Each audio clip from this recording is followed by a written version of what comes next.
Have you ever had someone in your life, something in the shadows, a teacher, someone who claimed to know the truth of you, a parent looking down with a heavy and silent gaze, a boss demanding that you fit into a world of their making, maybe even a friend, someone who truly knew your heart, who constantly told you what you could not do, who looked at you and only saw the surface, and instead of seeing what was there, the light within, decided to only see what was small, and you believed them. You truly believed. For a while, you walked in the shadow of their truth. You believed them because they were confident, they held the torch, because they spoke first, and their word was the law, because no one around you was saying anything different, in the silence. But somewhere, deep inside, something in you never fully agreed. Something in you kept saying, "That is not the whole story.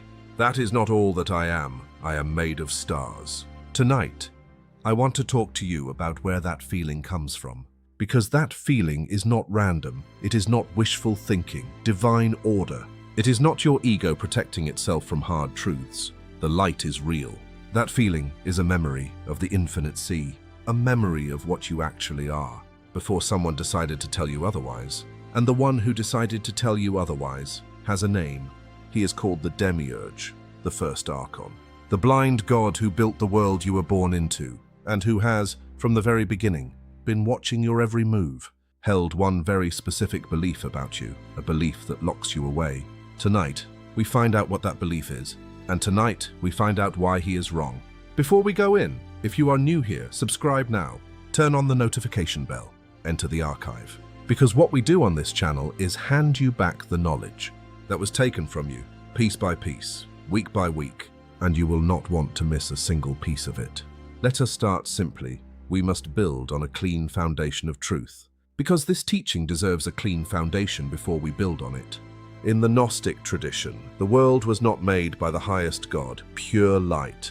The highest God, what the Gnostics called the monad, is perfect, complete, overflowing with blinding and sacred light, so full that the fullness produced an entire divine realm, flowing out, called the pleroma, which simply means the fullness. Think of the pleroma like this. Imagine a room filled entirely with light, not a single shadow anywhere, every corner, every surface, pure and holy, every particle of air, saturated with a warm, living, intelligent light. That is the pleroma. That is where your soul comes from, a spark. Now, the material world, the world you wake up in every morning, the world of traffic and bills and difficult people and tired bodies, that world was not made by the god of the pleroma. It was made by a lesser being, a being who emerged from the edges of that divine light, who had power, enormous power, but who lacked something essential. He lacked genuine knowledge of what he was building, and, critically, he lacked genuine knowledge of what he was building it around. He did not know that every human soul he placed inside his construction, bound, carried a spark of the pleroma's light within it, hidden inside. And he did not see the light, he saw the shell. And he decided the shell was all there was. That decision, that one catastrophic misreading of what you actually are, crumbles, is the first Archon's confession, the belief that drives everything, ancient secrets. The material world does to keep you small, keep you confused, keep you looking outward for answers that are already burning inside you. Now here is where I want you to stop for a moment and ask yourself something real. Have you ever felt like the world was designed to make you forget? Not in a dramatic way, but in small, everyday, quiet and fleeting ways. The way school taught you to memorize, but never taught you to look inward. The way religion told you God was far away, somewhere above the clouds, unseen, unreachable without the right institution standing in between. The way the news, the culture, the noise of modern life never stops, never quiets, never gives your inner life a single moment of genuine silence. Have you felt that? That persistent, exhausting sense that something is being drowned out, that something in you is trying to speak, but the volume of the world is always just a little too loud for you to hear it clearly. That is not an accident. In the Gnostic framework, that noise is structural. It is the Demiurge's world, doing exactly what it was built to do, not because he hates you, but because of what he believes about you. And what he believes is this: you are matter, you are body, you are the product of his construction, and that is all. He does not believe you carry light. he cannot see it, because in his blindness, in the specific limitation that the Apocryphon of John describes with startling clarity, he genuinely cannot perceive the pneumatic spark within the souls he imprisons. He built his world around a misunderstanding, and the entire architecture of that world, every system, every structure, every mechanism of control and distraction and noise, reflects that misunderstanding. He built a world for beings he believes are only matter, because he does not know that they are also fire.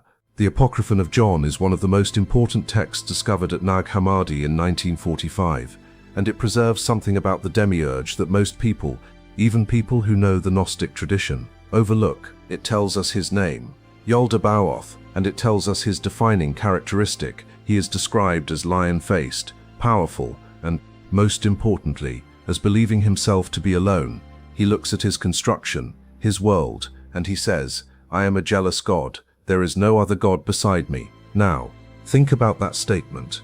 Really think about it.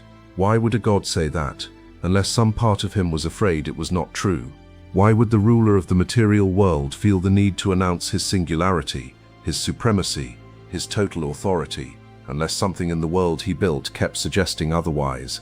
And what was suggesting otherwise? You were. Every time a human soul turned inward and found something that his world could not explain, every time someone sat in genuine silence and felt a warmth, a presence, a quality of knowing that did not come from anything the material world provided, every time a human being looked at the world and said, "This cannot be all there is," that was the pneumatic spark, doing what pneumatic sparks do, remembering. And every time it happened, the Demiurge's confession was exposed. His belief about you was wrong, has always been wrong. And the fact that human beings have been turning inward and finding the light across every culture, every century, every civilization, despite every system built to prevent it, is the proof. If this is landing somewhere real in you, if something in you is leaning forward right now, then like this video, subscribe to the Gnostic Archive, and turn on the notification bell, because next week we go even deeper, and you will want to be there for it. Now let me ask you something else, something a little more personal. What do you believe about yourself on your worst days, on the days when everything feels heavy, when the effort of simply existing inside this world feels like too much? When you look at your life and the distance between where you are and where you feel you should be seems enormous and uncrossable, what does the voice say on those days? For most people, the voice says some version of the same thing. You are not enough. You do not have what it takes. You are ordinary. You are limited. You are, fundamentally, less than what is required. I want you to understand something about that voice. It is not your voice. It has the texture of your voice. It uses your vocabulary. It references your specific failures and your specific fears in a way that feels entirely personal. But the belief underneath it, the core conviction that you are matter and nothing more, that you are the product of your circumstances and your limitations and your history, and that is the whole of what you are.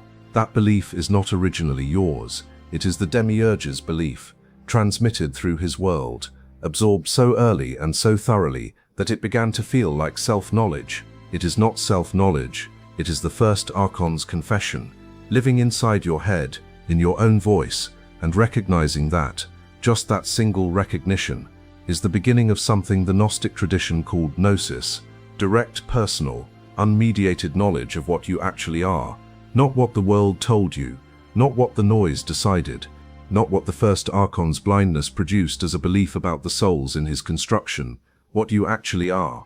The Tripartite Tractate, one of the most philosophically rich of all the Nag Hammadi texts, makes a distinction that I want to explain as clearly as I can, because it changes everything about how you understand your own experience. It distinguishes between three kinds of human beings, not three kinds of people in a judgmental sense, three kinds of orientation, three different relationships to the light within.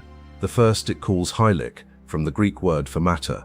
These are souls so thoroughly embedded in the Demiurge's belief about them that they have, for now, entirely accepted it.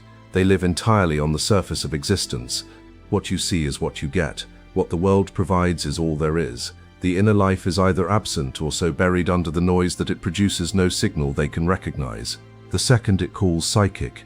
These are souls who sense that something more is there, who have a spiritual life, who reach toward the divine, but who reach outward, toward institutions, traditions, external authorities, who know the pleroma exists in some form, but who do not yet know that the door to it is inside them, not outside. The third it calls pneumatic, from the Greek word for spirit. These are souls in whom the spark has begun to recognize itself, who have turned inward enough, and been honest enough, and been still enough, that the light within has become, not invisible, but visible, not theoretical, but real. Now, here is what I need you to understand. These are not fixed categories. They are not castes. They are not destinies written before birth that cannot be changed. They are descriptions of where a soul currently is, in its process of recognition, and the movement, from hylic to psychic to pneumatic, is not a movement that requires special education, or the right tradition, or the correct teacher.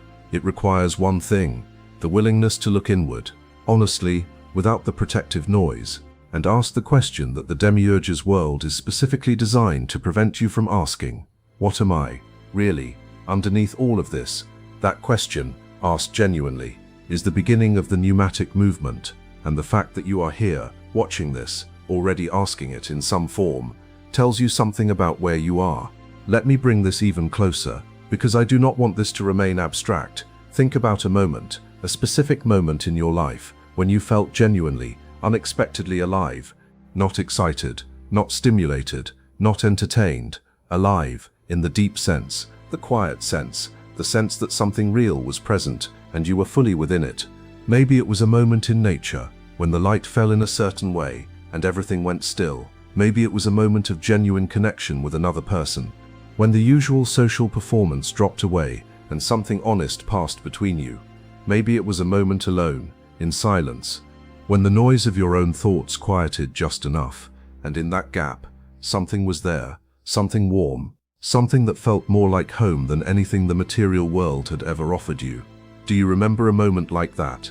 Hold it for a second, because that moment, that specific, unrepeatable, inexplicable quality of presence you felt in that moment, was not produced by the material world. The material world was simply quiet enough, in that moment, to stop drowning it out. What you felt was the pneumatic spark, your genuine nature, the piece of pleroma light that the Demiurge built his entire world around without ever knowing it was there. It was not a gift from outside. It was not a visitation. It was not a lucky moment of brain chemistry producing pleasant feelings. It was you, recognizing yourself, for a moment, through the noise. And the Gnostic tradition's most urgent teaching is this: that recognition is available, all the time. Not only in rare, perfect moments, but in any moment, of genuine inward turning, of honest stillness, of the specific quality of attention that asks the real question and waits for the real answer. The Demiurge cannot give you that recognition. He does not believe it is possible. His confession, his fundamental belief about you, is that you are only matter, only limitation, only the product of his construction. He is wrong, and the proof of his wrongness is the moment you just remembered. Now, let us talk about what the first Archon's confession actually costs you, in practical daily terms, because this is not just philosophy, this is not just ancient cosmology for its own sake. The Demiurge's belief about you lives inside the systems you navigate every single day. It lives in the education system that was built to produce workers, not seekers, that rewards memorization over genuine inquiry, that tells you what to think, without ever teaching you how to look inward at the one doing the thinking. It lives in the media. That keeps your attention permanently directed outward, toward crisis, toward comparison, toward the endless performance of a self that is always slightly inadequate, always needing something more before it can rest. It lives in the religious structures that told you God is somewhere else, that you need permission to approach the divine, that your own inner experience is unreliable, suspect, in need of institutional validation before it can be trusted. Every one of these systems, in the Gnostic framework, is an expression of the Demiurge's core belief that you are matter, that the light is not in you, that the divine is not accessible from within the human soul directly. That belief, transmitted through systems, absorbed through culture, reinforced through education and religion, and the relentless outward direction of modern life, is what the Gnostic tradition called the Archon mechanism. Not a conspiracy of evil individuals, not a deliberate plot, a structural consequence of the first Archon's blindness, built into the architecture of the world he constructed, operating automatically, without malice, simply doing what a world built around a false belief does, reproducing that belief in every soul it touches until the soul turns inward and finds what the belief said was not there.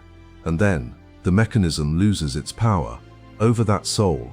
In that moment, that is gnosis. That is what it actually is, not a religious achievement, not an esoteric attainment reserved for the spiritually advanced. The simple, devastating, life-changing recognition that the Demiurge's belief about you is wrong. The Gospel of Truth, one of the most beautiful of all the Nag Hammadi texts, describes the human condition with an image that I want you to sit with. It says that the souls living inside the material world are like people who have fallen into a troubled sleep, who are dreaming, and in the dream, everything feels real. The fear feels real, the limitation feels real, the smallness feels real, the voice that says you are only matter, only this, only what the world can see and measure and categorize. In the dream, that voice is the loudest thing there is. But the Gospel of Truth says something extraordinary about the waking. It says the waking does not reveal a different reality that was somewhere else while you were sleeping. It reveals that the divine reality, the Pleroma's light, the genuine nature of the pneumatic spark, was present throughout the dream. The dreamer was always the divine reality.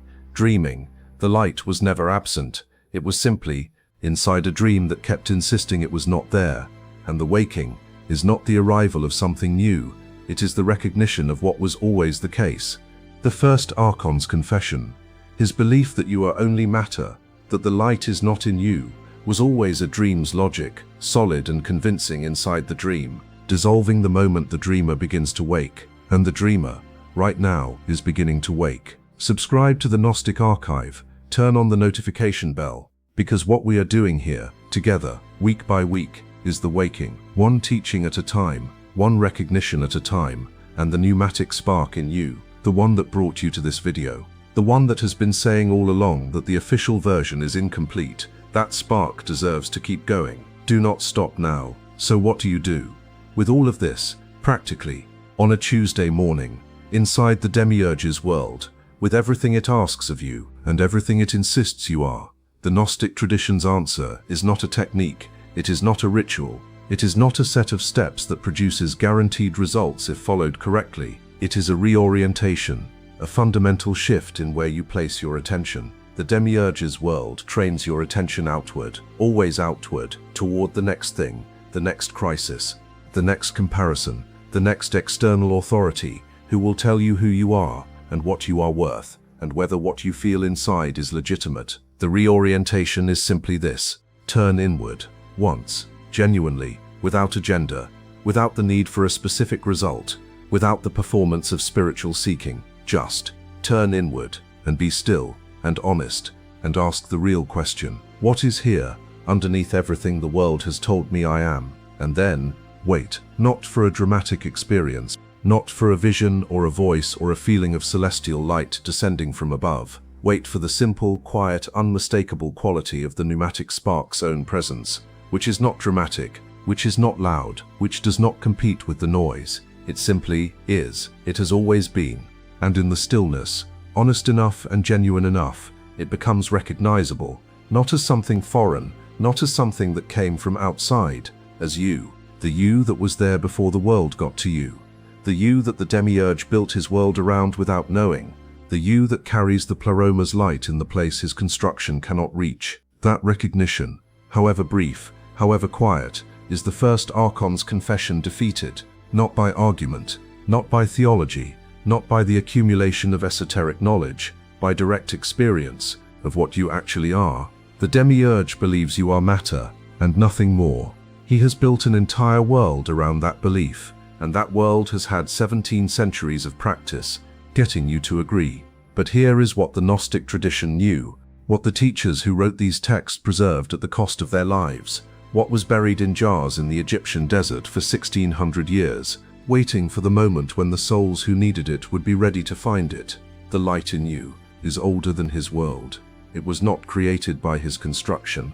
It was not produced by his mechanisms. It does not belong to him, and it cannot be permanently buried by any system he built.